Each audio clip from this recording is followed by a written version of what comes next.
요한복음 3장 11절부터 21절까지의 말씀을 우리가 같은 목소리로 함께 봉독하겠습니다. 진실로 시작. 진실로 진실로 내게 이르노니 우리는 아는 것을 말하고 본 것을 증언하노라.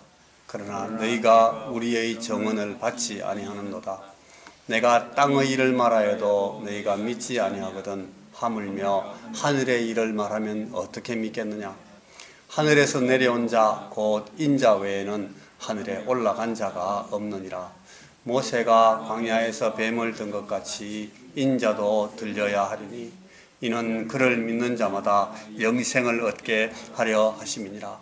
하나님이 세상을 이처럼 사랑하사 독생자를 주셨으니 이는 그를 믿는 자마다 멸망하지 않고 영생을 얻게 하려 하심이라.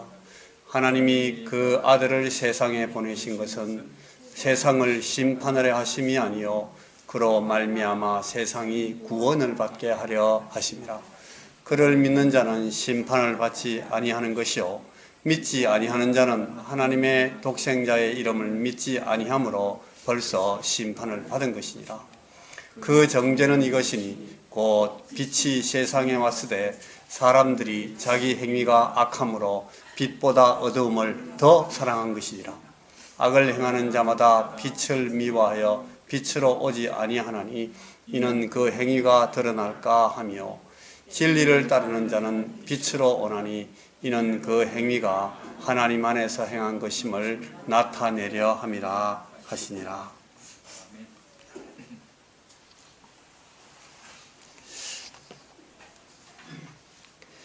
제가 어린 시절에 사도행전 7장을 이렇게 스데반이 돌에 맞아서 이렇게 순교당하는 그 장면을 읽으면서 주님은 왜 이 스티븐을 그 사도의 반열에 올려주시지 않았는가, 그게 참 궁금했습니다. 한때 이 주님은 이스카리온 유다를 그 12사람으로 뽑으신 대표 제자들의 이름에 올려놓으셨고, 이 사람이 아주 비참하게 죽어버리니까 다시는 우리가 그 존재도 알 수 없는 이 마띠아라는 사람을 세워가지고 대신하게 만들었던 거, 이거 참 저는 이해가 안 됐습니다. 예수님은 사람을 아시고 중심을 보시고 인생들의 끝을 다 아시는데 왜 그러실까? 왜 그들을 선택하셨는가 하는 것보다 왜 스데반, 이 바나바, 바울, 고넬료, 나사로 이런 사람들을 왜 그 존재도 없던 다른, 예를 들면 시몬이나 이 다데오나 바돌로메, 또 알페오의 아들 야고보, 이런 사람들보다 훨씬 이 사람들이 더 선택하면 더 나았을 것 같은데 왜 주님은 이런 사람들을 제자로 안 세우셨을까? 이 당시 그 역사적, 사회적, 문화적 환경 때문에 여성들을 이렇게 뽑아서 세우는 것은 불가능했다 하더라도 꽤 괜찮은 사람들이 주변에 많았거든요. 근데 그 이후에 제가 이 로마 교회가, 교황이 이 성인들을 선택하고 성자들을 세우고 이 복자들을 세우고 이렇게 그분들을 시성하는 걸 보고 이 사람들이 그렇구나. 나도 사람이니까 제가 의미를 두고자 하는 그 사람됨이라는 것의 뜻, 이게 이 인생들이 가진 판단의 능력이라는 것이 인간이 추구하는 종교성과 인간의 덕목이라는 것이 굉장히 어느 정도 이 바탕하고 있는 그런 그 근거가 너무나 허약하다 하는 것을 알고 스스로 충격을 받은 데가 있었어요. 어제 우리가 이제 그 실과 큐티 피드백 가운데 어느 권사님이 돌아가신 옥하는 목사님의 길이라는 책에 나오는 글을 이렇게 인용했던 걸 우리가 읽었습니다. 평생 드러나지 않고 이 별스런 성직의 타이틀도 없이 평신도로서 전 인격을 다해서 전 생애를 다 들여서 복음의 빛을 드러내고 예수님을 증거하면서 하나님을 예배하고 교회를 섬기는 그런 성도들이야말로 목사나 이 다른 사역자들을 기죽이는 사람들이고, 그야말로 하나님께서 목회자들을 길들이기 위해서 그를 가까이 두신 이 천사들인지도 모르겠다. 그렇게 쓰셨다는 겁니다. 그러니까 오늘 우리가 다 알 수 없는 일 가운데서 어느 정도 확실한 것이 하나 있는데, 예를 들면 이런 겁니다. 하나님께서는 당신이 가장 소중하게 여기시는 어떤 사람을 반드시 우리가 가장 존귀하고 영광스럽고 귀하고 아주 아름다운 일이라고 알게 되는 그런 일들을 위해서 그 사람들을 사용하지 않는다는 겁니다.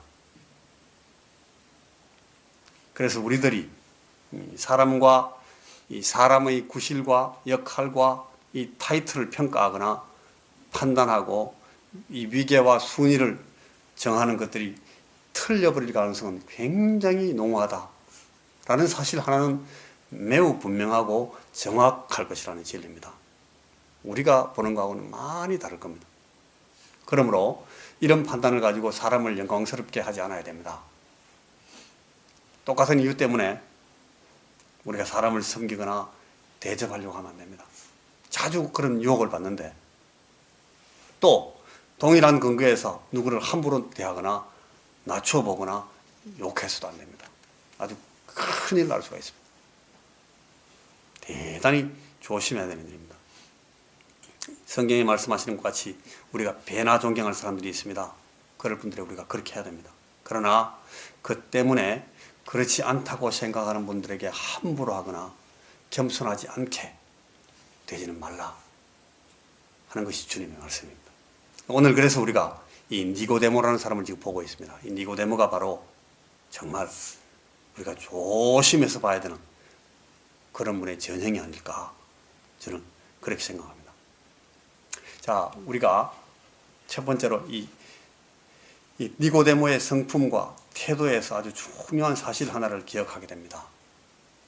이분은 우리가 주님과의 개인적인 관계, 1대1의 관계를 갖게 되는 데 있어서 정말 잊어버리면 안 되는 한 가지 독특한 모범을 우리에게 보여준 분입니다.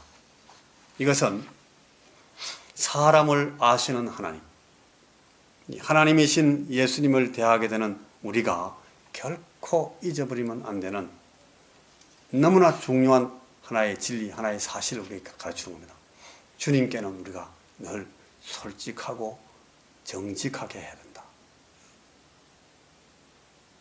솔직하게 있는 그대로 주님이 보시는 바로 그 나의 모습, 주님께서 보시는 나의 모습, 그걸 가지고 예수님께 나가는 것이 우리의 최선이 된다는 사실입니다. 무슨 말인가 하면, 우리가 우리를 만들어 보이는 것으로서 주님을 감동시킬 방법은 없습니다.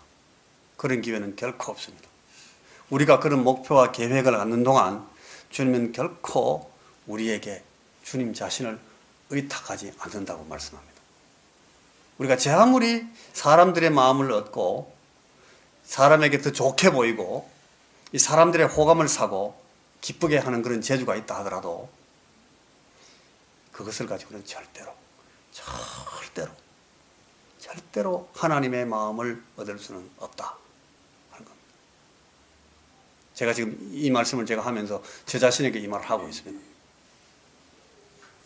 예수는 그의 몸을 그들에게 의탁하지 아니하셨으니 이는 친히 모든 사람을 아시며 또 사람에 대하여 누구의 증언도 받으실 필요가 없으시니 이는 그가 친히 사람의 속에 있는 것을 아셨음이니라. 요한복음 2장 끝에 나오는 말씀입니다. 그래서 니고데모는 이 솔직하고 담백하게 그가 가진 생각을 그대로, 그가 불분명하게 믿고 있는 것을 그대로, 그가 제한되게 이해하고 있는 것을 그대로, 그가 납득하지 못해서 애가 타는 것은 그대로, 자기 주변의 사람들이 너무 이상하게 아주 불균형한 판단을 내려서 막 쏠리고 있는 거, 그거에 대해서 자기가 갖고 있는 찝찝한 마음, 그걸 그대로 솔직하게 주님께 가져 나가서 그대로 주님을 만납니다. 그리고 그렇게 말합니다. 잘 모르겠다고. 주님, 납득이 잘 안 됩니다. 그렇게 말합니다. 어떻게 하면 좋겠습니까? 그렇게 묻습니다. 어떻게 그런 일이 있을 수 있습니까? 따지듯이 막 묻습니다. 자기가 유명한 선생이지만 유명한 선생인 양 폼 잡지 않습니다. 자기가 잘 나가는 강사지만은 자존심을 들이대면서 어깨에 힘 넣지 않습니다. 자기가 바리새인이고 유대인의 지도자라는 타이틀을 갖고 있는 유명한 사람이지만 그거 가지고는 단 한마디도 목소리를 내지 않습니다. 이 복음서에 나오는 그 어떤 사람도 그렇게 하지 못했는데 이 사람은 이 니고데모는 어떻게 이렇게 했습니까? 이거에 대해서 성경이 뭐라고 이유를 설명하는가 하면 이분은 예수님을 알아본 사람이었기 때문에 그렇다 이렇게 써놨습니다. 이 사람이 갈릴리고 뭐 나사렛이고 다윗의 자손이고 세례요한의 지지를 받은 사람이고 뭐 이런 걸 전혀 말하지 않습니다. 바로 당신은 하나님께로부터 오신 선생인 줄 아나이다. 이렇게 말씀드릴 수 있었기 때문에 그랬던 겁니다. 솔직하게, 정직하게 주님 앞에 그대로. 그래서 무슨 일이 일어났는가 하면 주님이 이 사람을 받아들이십니다. 그리고 그에게 당신 자신의 모든 신뢰를 주십니다. 단번에 이 두 번 따로 만나실 필요가 없었습니다. 주님 그냥 그에게 하실 말씀 한꺼번에 단번에 다 하십니다. 너 거듭나면 하나님의 생명을 받고 인자의 고난과 부활을 볼 것이고 하나님 나라에 들어가서 모든 정죄와 심판을 이기고 빛으로 나와서 하나님 안에서 행하고 있는 너희 믿는 모든 것을 다 인정받게 된다. 끝. 우리가 예수님께 솔직하고 정직한 자세를 취하게 될수록 우리에게는 그만큼 더 큰 계시와 성령 하나님의 조명과 주께서 주시는 이 해결의 방법들이 아주 디테일하게 우리에게 주어집니다. 더 많이 들을 수 있습니다.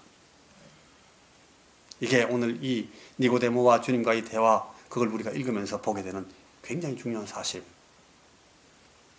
아주 조심스러운 말인데 여러분, 오래 믿었다고 생각하시는 분,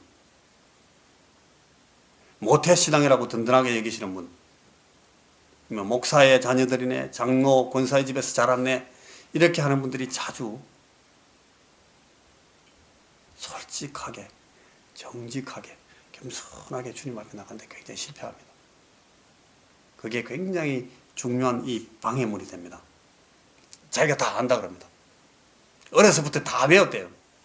그래서 그까지 것 가지고 나한테 이야기하려고 하지 말라고 탁 그럽니다. 누구를 비난하려고 하는 얘기 아니고 지금 이거는 우리 자신을 안타깝게 돌아보자는 말씀입니다. 어떤 이들의 이 디스어드밴티지를 아주 가엽다고 동정하려는 것이 아닙니다. 여러분, 저는 솔직히 목사의 자녀들이고 목사의 형제들이고 목사의 아내고 조카고 이 목사 집안의 자손들인 이 제 가족들한테 설교하고 말씀을 풀어주고 진리를 가지고 설명하면서 도전하고 이 제일 어렵습니다. 뭐 다른 이유들이 많이 있겠지만은 이 제일 중요한 이유가 이 완고함입니다. 완강함. 한두 번 정도 형제들한테 그런 말 해보고 아예 그냥 저는 포기하고 싶은 마음부터 먼저 들어옵니다. 아무것도 가지지 못한 게 아주 확실하게 보이는데 전부를 다 가진 것처럼 자신 있게 행동합니다. 이게 아주 무서운 현상입니다. 절대 자기를 살피거나 고칠 필요를 묻지 않습니다. 이건 너무나 불행한 일입니다. 오늘 니고데모가 얻었던 이 많은 어드밴티지를 고스란히 잃어버리게 되고 마는 그런 태도와 자세입니다. 사람의 마음속에 심령에 이 신앙과 인격적인 태도에 이런 것들이 벽으로 서 있는 동안에는 결코 믿음이 자라지 않습니다. 은혜를 받지를 못합니다. 주님의 신뢰를 얻지 못한다. 오늘 성경이 그렇게 말합니다. 그뿐만 아니라 그런 어려움을 겪고 있는 이들에게 주님께서는 자기를 결단코 의탁하지 않으실 것입니다. 이것이 오늘 주의 말씀이 우리에게 강조하여 보여주는, 제가 이 니고데모 얘기를 하면서 꼭 하나 짚고 넘어갈 중요한 하나의 사실입니다. 두 번째는 오늘 이 두 번째면서 마지막입니다. 오늘 우리 니고데모 얘기를 통해서 우리가 꼭 기억해야 될 것은 보내시며 내어주시는 하나님의 사랑입니다. 주님이 니고데모에게 그리고 니고데모를 통하여 우리에게 주시는 이 교훈의 핵심입니다. 모든 인생들을 위한 생명의 길이 하나님의 사랑으로 가능해졌다 하는 가르침이 오늘 주님께서 친히 입으로 니고데모에게 설명하는 그 내용의 핵심입니다. 영생 곧 하나님의 생명은 오직 하나님의 자비와 하나님의 사랑의 섭리, 그 사랑을 베푸시는 하나님의 주권적이고 주도적인 계획과 행동에 의해서만 우리에게 이루어진다 하는 진리입니다. 다른 거 아무것도 아닙니다. 거기 사람이 필요 없습니다. 거기 목사가 들어갈 이유가 없습니다. 거기 다른 선배가 들어갈 이유가 없습니다. 하나님이 처음부터 끝까지 그렇게 하십니다. 그래서 인생들 가운데 아무도 떳떳해하거나 자랑할 수 없게 만들어놨습니다. 그런 의미에서 이 니고데모에게 주셨던 말씀, 오늘 우리 본문이 요한복음 이 3장 16절 17절에서 보게 되는 이 진리의 말씀이 한 이 클라이막스인데, 여러분 같이 한번 16절과 17절을 같이 한번 읽어보겠습니다. 잘하면 시작. 하나님이 세상을 이처럼 사랑하사 독생자를 주셨으니 이는 그를 믿는 자마다 멸망하지 않고 영생을 얻게 하려 하심이라. 하나님이 그 아들을 세상에 보내신 것은 세상을 심판하려 하심이 아니요 그로 말미암아 세상이 구원을 받게 하려 하심이라. 이 하나님께서는 자신의 독생하신 아들을 땅에 세상에 보내셨습니다. 이 심판을 위해서가 아니라 구원을 위해서 세상에 보내셨습니다. 이걸 여러분 보냈다, sending formula, 이 보내심의 형식이다, 그렇게 부르는 계시의 형식입니다. 하나님이 그의 아들을 보내셨다, 구원하시기 위해서. 이렇게 되어 있습니다. 한번 읽어보시겠습니까? 하나님이 그의 아들을 보내셨다, 구원하시기 위해서. 이 형식입니다. 이게 바울에게서 그대로 반복합니다. 로마서 8장 3절이나 갈라디아 4장 4절 같은 곳에서 대표적으로 나오는데, 로마서 8장 3절에 이렇게 되어 있습니다. 율법이 육신으로 말미암아 연약하여 할 수 없는 그것을 하나님은 하시나니 곧 죄로 말미암아 자기 아들을 죄 있는 육신의 모양으로 보내어 육신의 죄를 정하셨다. 그렇게 나왔습니다. 하나님이 그의 아들을 보내셨다, 구원하시기 위해서. 보냄의 형식입니다. 그 다음에 갈라디아 4장 4절 이렇게 되어 있어요. 때가 참에 하나님이 그의 아들을 보내사 여자에게서 나게 하시고 율법 아래 나게 하신 것은 우리를 구원하게 하십니다. 이렇게 나옵니다.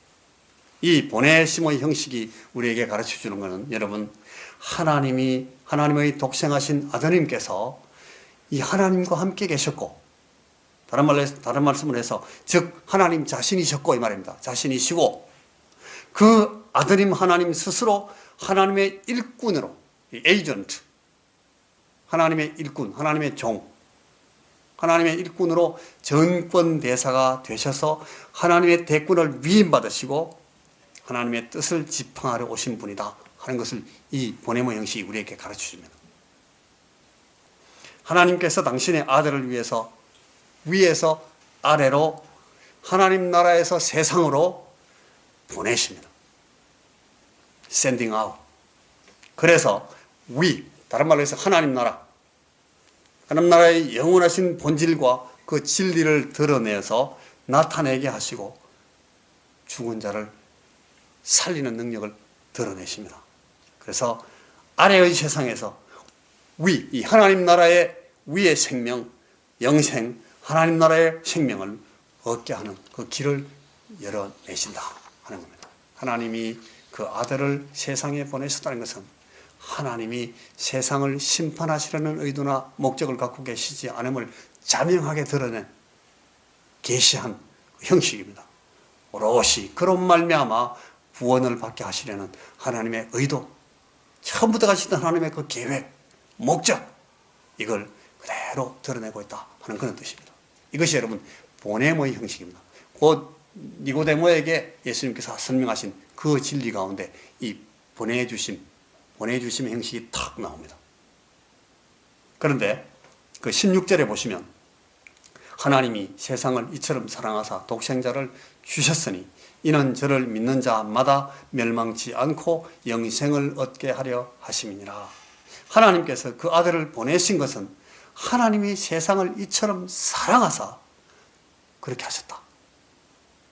하나님의 사랑이 이 생명 주신 일의 원인이 되고 이유가 되고 배경이 됐다. 하나님의 사랑이. 그래서 그것 때문에 그런 이유로 독생자를 주셨다. 내주셨다. 내어주셨다는 형식으로 또 말씀. 이게 소위 여러분 내어줌의 형식입니다. 이건 The Giving Up Formula. 내어줌의 형식이라는 계시 방식입니다. 아까 말했던 것은 보냄의 형식. 하나님이 나의 아들, 하나님이 그 아들을 우리의 구원을 위해서 보내셨다. Sending out. 이번에는 하나님께서 그의 아들을 내어주셨다. 한번 읽어보시겠습니까? 앞에 시작. 하나님께서 그의 아들을 내어주셨다. 신약 성경에서 우리의 구원을 설명하면서 이 구원의 원인이 되고 배경이 되는 하나님의 사랑을 표명할 때 반드시 동원되는 형식입니다. 아까는 우리의 구원을 설명할 때 이 sending out 형식을 쓰고, 그 다음에는 하나님의 사랑을 설명할 때는 항상 저렇게 내어주시는 형식을 씁니다. 그게 그 중요한 내용을 하나님의 섭리를 우리에게 계시하는 방식으로 저 형식을 쓴다는 겁니다. 하나님이 자신의 아들을 내어주실 정도로 이 세상을 사랑하셨다. 그렇게 설명합니다. 그렇게 하신 목적은 믿는 자마다 영생, 곧 하나님의 생명을 얻게 하려 하십니다. 순전히 하나님의 사랑 때문이다. 이런 선언입니다. 이게 내어주심의 형식입니다. 이런 내어주심의 형식을 전형적으로 따르는 바울의 구절들이 또 나오는데, 이게 여러분 로마서 8장 3 시작. 자기 아들을 아끼지 않으시고 모든 사람을 위하여 내어주신 이가 어찌 그 아들과 함께 모든 것을 우리에게 주시지 아니하겠느냐. 저런 식으로 설명합니다. 갈라디아 2장 20절 같이 시작. 내가 그리스도와 함께 십자가에 못 박혔나니 그런즉 이제는 내가 사는 것이 아니요 오직 내 안에 그리스도께서 사시는 것이다. 이제 내가 육체 가운데 사는 것은 나를 사랑하사 나를 위하여 자기 자신을 버리신 하나님의 아들을 믿는 믿음 안에서 사는 것이다. 저기는 버리신이라고 표현, 저게 여러분 giving up 포뮬라입니다. 내어주심의 형식입니다. 하나님의 사랑은 예수님을 십자가 죽음에 내주심, 즉 예수님이 십자가에 달려서 광야에서 모세의 장대 끝에 매달린 노뱀처럼 들려지는 데서 절정으로 나타납니다. 하나님이 우리를 사랑하셔서 우리를 구원하시려고 그리 하셨기 때문에. 예수님이 십자가에 달리신 것은 하나님이 우리를 사랑하셔서 그렇게 했다는 거예요. 지금 니고데모에게 예수님께서 그걸 설명하고 계십니다. 이런 방법으로 인생들이 빛으로 나와서 빛 안에서 행할 때에 생명을 얻도록 정하셨다. 이것을 주님께서 니고데모에게 차근차근 다 풀어서 말씀해 주셨던 것입니다. 여러분, 이제 독생하신 아들을 내어주시고 보내셔서 구원하시고 영생하는 생명, 이 하나님의 생명을 주신 이들을 주님이 다 모으십니다. 목자가 양떼를 모으듯이 모으십니다. 모으시는 이유는 그들을 보존하시기 위함이라고 주님께서 친히 설명하십니다. 제가 주님의 말씀을 한번 봉독해 드리겠습니다. 시간이 없기 때문에 빨리 제가 읽겠습니다. 요한복음 17장 7절에서 12절 사이 말씀입니다. 지금 그들은 하나님 아버지께서 내게 주신 것이 다 아버지께로부터 온 것인 줄 알았나이다. 나는 아버지께서 내게 주신 말씀들을 그들에게 주었사오며 그들은 이것을 받고 내가 아버지께로부터 나온 줄을 참으로 아오며 아버지께서 나를 보내신 줄도 믿었사옵나이다. 내가 그들을 위하여 비옵나니 내가 비옵는 것은 세상을 위함이 아니요 내게 주신 자를 위함이니이다. 그들은 아버지의 것이로소이다. 내 것은 다 아버지의 것이요 아버지의 것은 내 것이온데 내가 그들로 말미암아 영광을 받았나이다. 나는 세상에 더 있지 아니하오나 그들은 세상에 있사옵고 나는 아버지께로 가옵나니 거룩하신 아버지여 내게 주신 아버지의 이름으로 그들을 보존하사 우리와 같이 그들도 하나가 되게 하옵소서. 내가 그들과 함께 있을 때에 내게 주신 아버지의 이름으로 그들을 보존하고 지키었나이다. 그래서 주님께서는 세상에 이 연약하고 믿음이 작은 자들을 남겨두고 떠나시면서 주께서 우리 가운데 보혜사로 계신 날 동안, 예수님께서 우리 보혜사셨거든요. 그동안 행하시어서 보여주시고 말씀하여 가르치시고 죽으시고 부활하심으로 확정하신 것들을 계속하여 기억하도록 항상 기념하면서 생생하게 붙잡을 수 있도록 한 상징적인 예전을 우리에게 가르쳐 주십니다. 이 사람이 생존하기 위한 가장 기본적인 방법과 방편인 이 먹고 마시는 것으로 주님을 기념하게 하십니다. 그래서 떡을 드시고 또 잔을 드십니다.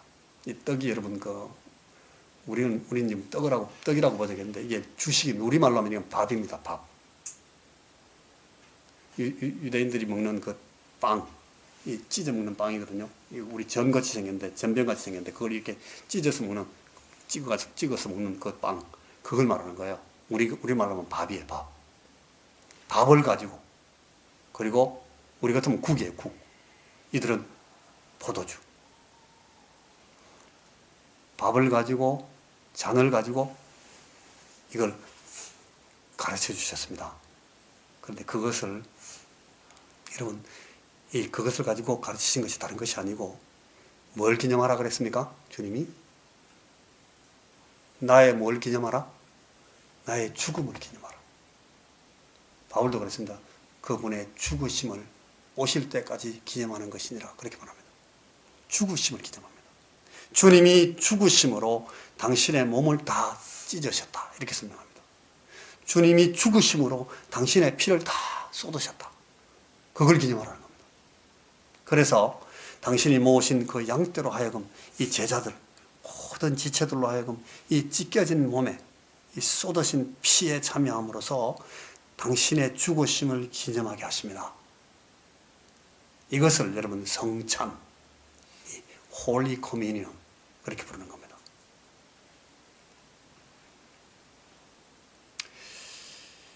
떡과 잔의 말씀입니다. 제가 다시 말씀을 봉독합니다. 고린도전서 11장입니다. 바울 사도가 지금 이 성찬 예식을 설명하고 있습니다. 고린도 교회 교인들에게 가르치고 있습니다. 이 설명을 두 가지 형식으로 합니다. 먼저는 네거티브 형식으로, 네거티브 익스플레이션, 그러니까 부정적인 방식으로, 소극적인 방식으로 설명합니다. 그게 고린도전서 11장 17절부터 21절까지의 내용입니다. 이렇게는 하지 마라. 이런 것은 틀린 것이니까, 잘못하는 것이니까 이렇게 하면 안 돼.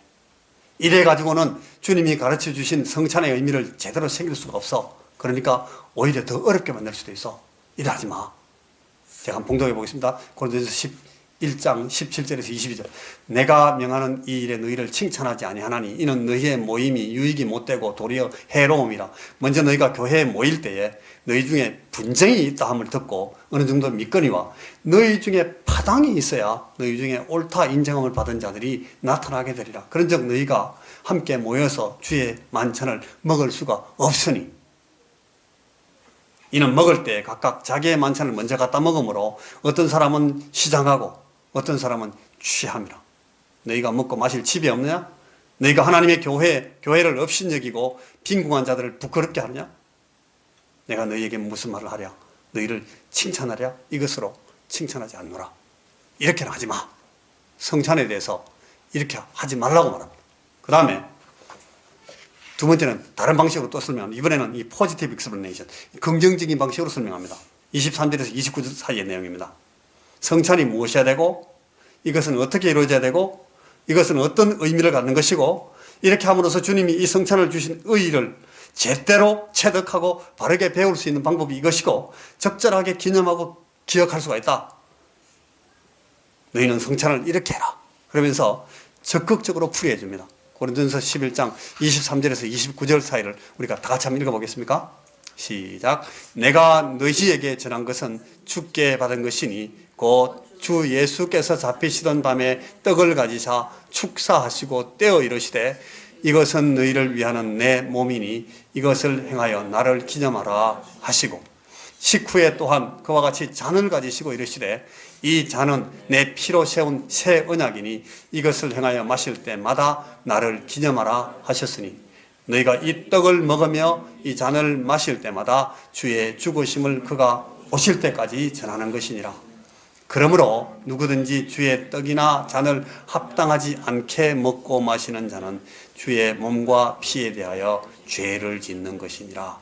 사람이 자기를 살피고 그 후에야 이 떡을 먹고 이 잔을 마실지니 주의 몸을 분별하지 못하고 먹고 마시는 자는 자기의 죄를 먹고 마시는 것이니라. 여러분, 오늘 우리가 성찬을 받는데 우리는 이 성찬을 받으면서 이 한 가지를 기억하고자 합니다.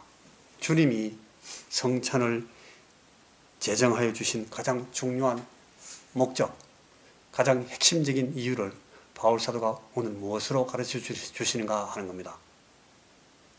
여러분, 배가 고파서 시장하기 때문에 이 성찬을 받아 먹고 마시면서 배불리고 힘내서 살라 하는 그런 뜻입니까? 그건 아닙니다. 그죠? 집에 먹을 것이 없어서 성찬 교회에 모여서 합니까? 그것도 아닙니다. 먹을 식당이 없어가지고 교회에 모여서 함께 먹습니까? 그것도 아닙니다. 그거 아니다. 이게 먹고 마시는 걸로 생각했으면 아주 크게 오해한 거다. 그러지 마라. 대신에 너희가 함께 모여서 이거를 할 수 있어야 된다. 이거, 이 성찬을 나누게 하는 목적. 우리 주님께서 자기를 내어주셔서 구원을 얻게 하신 무리들, 이 양떼를 불러 모으시고 함께 있게 하시는 방법으로 이들을 보존하기를 원하신 겁니다. 연합을 통해서, 하나가 되는 것을 통해서, 한 몸으로 있는 것을 통해서 주께서 주신 은혜를 보존하게 하려고. 우리가 혼자 있을 때는, 여러분, 우리가 개인으로 있을 때는, 우리가 저 깊숙한 골방에 혼자 앉아서 기도할 때는 결코 가질 수 없는 그런 은혜가 있다는 겁니다. 그걸 위해서 함께 모이라는 겁니다. 우리가 하나가 되게 하시려고 주님은 자기를 찢으십니다. 갈래갈래 찢어서. 왜 갈래갈래 찢는가 하면 그 갈래갈래 하나씩 붙들고 다 하나가 되라. 우리가 같은 피를 함께 마심으로 하나가 되게 하시려고 주님은 당신의 피를 쏟으시는 겁니다. 주님이 자기를 찢지 않으시고도 우리가 하나가 될 수 있는 방법이 있었으면 주님 그거 했을 거예요. 주님이 자신의 피를 쏟지 않으시고도 우리가 한 가지를 마실 수 있는 방법이 있었으면 주님 그거 안 하셨다는 거예요. 그러니까 연합하게 하시려는 목적으로 이렇게 하시는 겁니다. 연합. 따라해 보시겠습니까? 연합. 요한복음 17장 22절에 보면 내게 주신 영광을 내가 그들에게 주었사오니 이는 우리가 하나가 된 것 같이 그들도 하나가 되게 하려 함이니이다. 바로 그 성찬을 보여주시면서 하신 말씀입니다. 고린도전서 12장 13절에 우리가 유대인이나 헬라인이나 종이나 자유인이나 다 한 성령으로 세례를 받아 한 몸이 되었고 또 다 한 성령을 마시게 하셨느니라. 한 성령, 한 세례. 한 성령으로 세례를 받아 한 몸이 된 것은 한 성령을 마셨기 때문에 그렇게 됐다. 에베소서 4장 1절에서 4절 우리 같이 읽어보겠습니까? 시작. 그러므로 주 안에서 갇힌 내가 너희를 권하노니 너희가 부르심을 받은 일에 합당하게 행하여 모든 겸손과 온유로 하고 오래 참음으로 사랑 가운데서 서로 용납하고 평안에 매는 줄로 성령이 하나 되게 하신 것을 힘써 지키라. 몸이 하나요 성령도 한 분이시니 이와 같이 너희가 부르심의 한 소망 안에서 부르심을 받았느니라. 오늘 한 몸이 된 우리가 진정 한 몸임을 경험하고 체험하는 방법이 여기 나옵니다. 부르심을 받은 데에 합당하도록 적절하도록 행하는 방법입니다. 그것은 모든 겸손입니다. 온유입니다. 오래 참는 것입니다. 사랑 가운데서 서로 용납하는 것이라고 말합니다. 이것이 없이는 하나가 될 수 없다. 겸손하지 않으면 교인이 아무리 많아도 하나가 될 수 없습니다. 교인들이, 지체들이 온유하지 않으면 아무리 많아도 하나가 될 수 없습니다. 두 사람이라도 하나가 될 수 없습니다. 그리고 오래 참는 것이 없으면 하나가 될 수 없다는 겁니다. 서로 용납하는 것이 없으면 하나가 되지 못합니다. 용납하는 게 굉장히 힘듭니다. 그런데도 용납하라고. 그래야 하나가 된다. 이거 없이는 하나가 될 수 없다. 성령이 하나 되게 하신 것을 힘써 지키려면 그렇게 평안에 매는 줄이 필요하다는 겁니다. 그리스도의 몸, 교회 안에서 이걸 하는 것이라는 겁니다. 이걸 가장 잘 상징화하고 가장 실감나게 보게 하는 드라마가 이게 바로 성찬이라는 겁니다. 하나가 되고 온전히 연합하는 것. 모든 겸손, 때마다 기회마다 다양한 상황마다 가지가지의 지체들을 대상으로 겸손합니다. 온유하기로 합니다. 이게 성찬에 참여하는 태도라는 겁니다. 사랑 가운데서 서로 용납하는 지체가 되기로 합니다. 작정합니다. 그렇게 헌신하고자 계획을 갖습니다. 이것이 성찬에 참여하는 사람의 태도고 목적입니다. 성찬할 때 우리가 자꾸 막 울면서 아이고 예수님께서 나를 위해서 피를 흘리셨네요. 아이고 주님 고생하셨네요. 주님께서 몸을 찢으셨네요. 아이고 아프셨겠네요. 우리 자 그렇게 그거는 성찬을 잘못 이해한 겁니다. 엉뚱한 데다가 성찬에 포커스를 두고 있는 거예요. 주님이 성찬을 우리에게 주신 목적은, 더 중요한 목적은 연합이라는 겁니다. 자, 여러분 제가 그럼 이제 묻겠습니다. 어떤 사람은 성찬에 참여할 수가 없다는 것입니까? 오늘 말씀에서 누가 성찬에 참여하는 기준에 미달하는 사람이 되겠습니까? 여기 사람이 자기를 살피고 그 후에야 이 떡을 먹고 이 잔을 마실지니 그런 말씀이 나왔습니다. 자기의 무엇을 살피라는 겁니까? 그럽니까? 아이고 내가 죄를 많이 졌구나. 뭐 그런 거 살피라는 겁니까? 저는 어릴 때 그렇게 교육받았습니다. 주의 떡이나 잔을 합당하지 않게 먹고 마시는 자, 또는 주의 몸을 분별하지 못하고 먹고 마시는 자이라는 말씀은 어떤 자를 가르치는 것이겠습니까? 성령의 하나 되게 하신 것을 깨뜨리는 자입니다. 주의 몸이 연합하는 것을 회방하고 방해하고 분란을 일으킨 자들입니다. 그런 자들이 주의 몸과 피를 먹고 마시면 자기의 죄를 먹고 마시는 것이 된다는 뜻입니다. 책망을 받고 책벌을 받고 약하여지고 병들고 심지어는 죽게 된다 그럽니다. 그런 자들이 성찬을 받으면. 그래서 그런 죄에 연루한 사람들, 그런 범죄에 미혹한 자들을 수찬 정지하는 겁니다. 보호하기 위해서. 그렇게 하여서 더 큰 공경에 들어가지 않도록 말리고 살려야 되는 겁니다. 자, 누구든지 주의 몸의 지체인 사람들은 자기를 살피고 난 후에 다 이 성찬에 참여할 수가 있습니다. 오늘 지금 우리 앞에 지금 성찬이 준비되어 있습니다. 주의 죽으심을 기념함으로 주께서 당신을 내어 주심으로 베푸신 구원의 은혜와 사랑을 실감하고 생생하게 체감하는 방법, 그 은혜의 방도, 이 라틴어로 미디어 그라티아라고 합니다. 하나님의 말씀을 받을 때 우리가 은혜를 받습니다. 또 기도할 때 우리가 은혜를 받습니다. 그리고 미디어 그라티아의 세 번째가 성찬입니다. 성찬을 받음으로써 은혜를 받습니다. 그러니까 우리가 말씀, 기도, 성찬을 통해서 하나님께서 우리에게 주신 은혜를 받는다 하는 것이 개혁교회 신앙의 신조입니다. 이거 말고 다른 걸로 우리가 견신례를 통해서 어떻게 하고 종부 성사할 때 은혜를 받고 다 그게 거짓말이에요. 그게 성경에 있는 게 아닙니다. 그러니까 이 성찬을 받는 것은 굉장히 중요하기 때문에 켈빈 같은 사람도 그랬어요. 일주일에 한 번씩 하는 게 딱 맞다. 굉장히 자주 하겠습니다. 근데 이거 우리가 준비하는 게 너무 서툴기 때문에 자주 안 합니다. 한국 교회가 굉장히 성찬을 인식하게 합니다. 제가 있었던 그 오스트레일리아에서 제가 사역하던 그 교회는 한 달에 한 번씩 꼭꼭 했고, 그걸 매주 참석하고 싶은 사람은 따로 항상 가서 주일마다 참석할 수 있는 성찬이 계속 있었어요. 그게 참 중요하고 좋다고 생각합니다. 저는 그걸 통해서 은혜를 받아야 되기 때문에. 자, 이제 우리가 제가 준비한 이 성찬을 오늘 우리가 나누겠습니다. 제가 분잔하고, 우리가 성도들이 많이 있지 않기 때문에 장로님 도움 받지 않고 제가 직접 하겠습니다. 분병하고 분잔하는 동안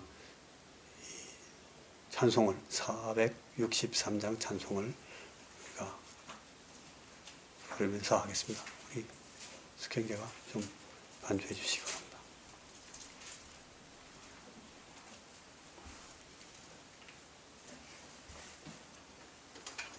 먼저 찬송은 한 절 1절만 부르고 제가 분병 먼저 하고 그 다음에 분장하겠습니다. 떡을 받으시면 떡을 그냥 드시지 말고 받아서 기다리고 계시고, 또 잔도 받으시면 잔을 갖고 그대로 기다리고 계십시오. 그러다가 우리가 다 같이 떡도 먹고 또 잔도 마시고 이렇게 하겠습니다. 떡을 이렇게 우리 종래 성찬을 할 때 손톱만큼 이렇게 띄시는데 그러지 말고 손 대는 데만 다 떼면 사람 몇 명 안 되기 때문에 이게 떡 다 크게 빵을 떼주셔도 됩니다.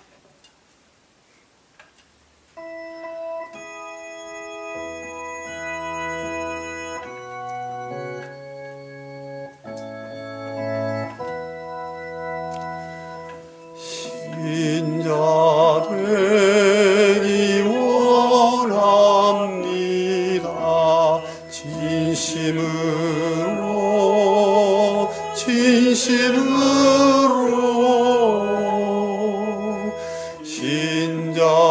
되기 원합니다.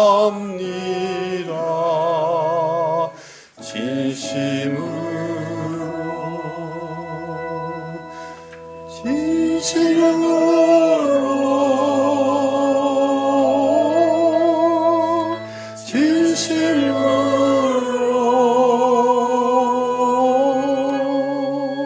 신자 되기 원합니다. 진심으로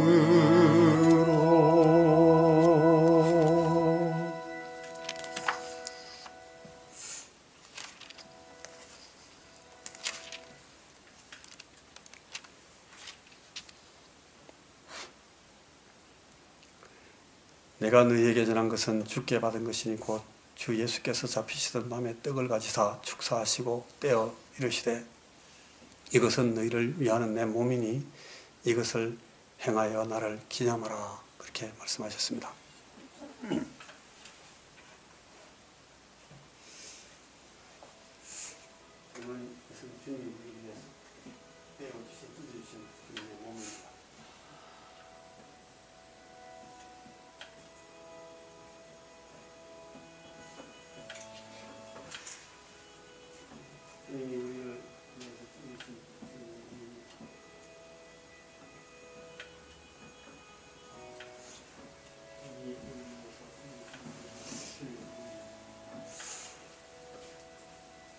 식후에 또한 그와 같이 잔을 가지시고 이르시되 이 잔은 내 피로 세운 새 언약이니 이것을 행하여 마실 때마다 나를 기념하라 하셨습니다.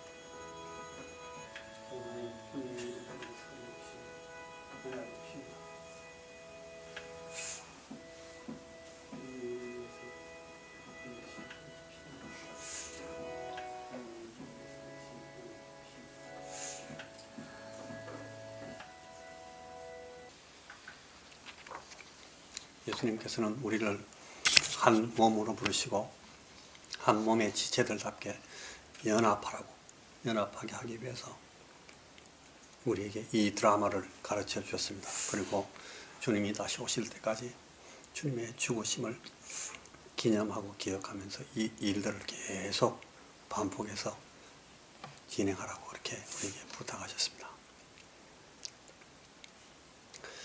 기도하겠습니다. 주님, 이 시간 우리가 주의 찢으신 몸과 흘리신 보혈의 피를 우리가 상징하는 이 떡과 잔을 받았습니다. 주님의 죽으심으로 말미암아 우리에게 이루어진 이 주님 사랑의 이 흔적들을 우리가 이런 방법으로 다시금 기억하고 기념하였사오니 주여 우리에게 주님의 몸에 속한 자로서의 자의식이 한순간도 떠나지 않게 하시고 우리가 주님의 몸에 속한 주님의 피를 마신 사람들다운 그런 지체가 되어서 한 몸을 이루고 하나님의 거룩하신 이제 마지막으로 네 번째 겸손히 돌아보며 나의 출발점을 기억하다. 이 추수감사절의 말씀을 드립니다. 이 말씀은 시편 105편 1절부터 3절 말씀을 우리가 이 추수감사절의 말씀으로 기억하고 싶습니다. 같이 한번 읽어보겠습니다.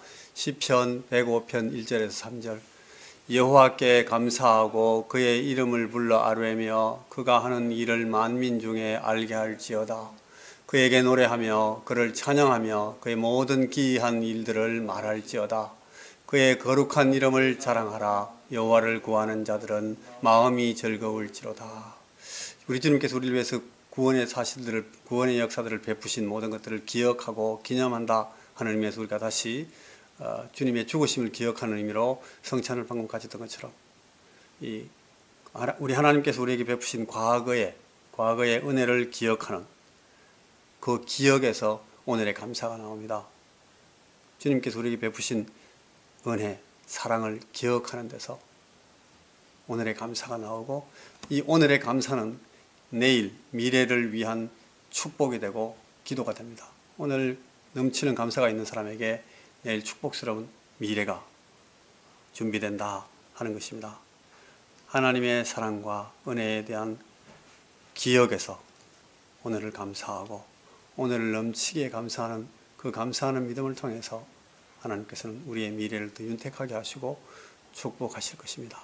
하나님께 감사하고 하나님의 행하신 일들을, 기이한 모든 일들을 말하고 자랑하고 감사하는 것이 오늘 우리가 할 일입니다. 이제 말씀을 이렇게 마치겠습니다.